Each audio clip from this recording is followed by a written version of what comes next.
آدمای درستی نیستیم و هیچ وقت سعی نکردیم تو زندگیمون اینطوری درست باشیم.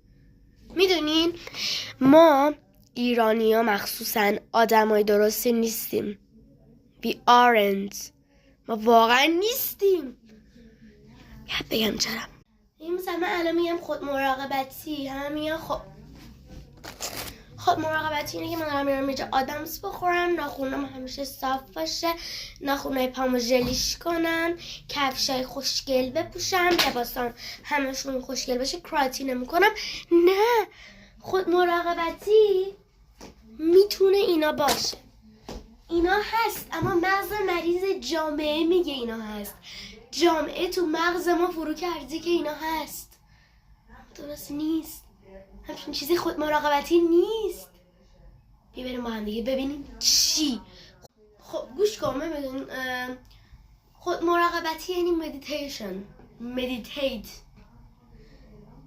مدیتیت میکنه من دخیل همه شده دنیا میافتم. نه، مدیتیشن میشه خود مراقبتی.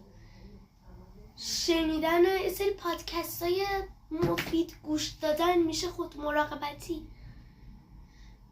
وقتی عصبانی به جای اینکه بگیری بخوابی بری مثل چی غذا بخوری، مثل شیر بیافتی رو غذا، مدیتیشن کن. نفس عمیق بکش، از تمام درونت بکش.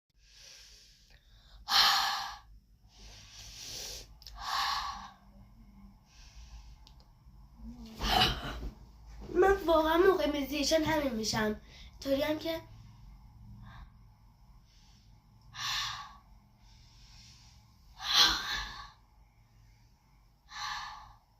همین بهش میگن خود مراقبتی.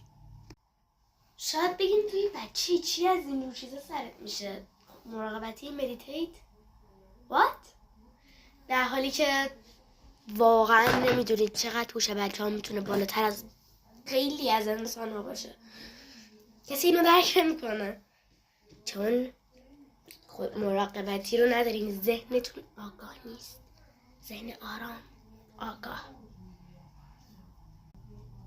بچه ایکبری و دیدی بچه هر تو یوتیوب برداشته داره میکاپ میکنه، اینطوری دستش اینطوری میماله به هم.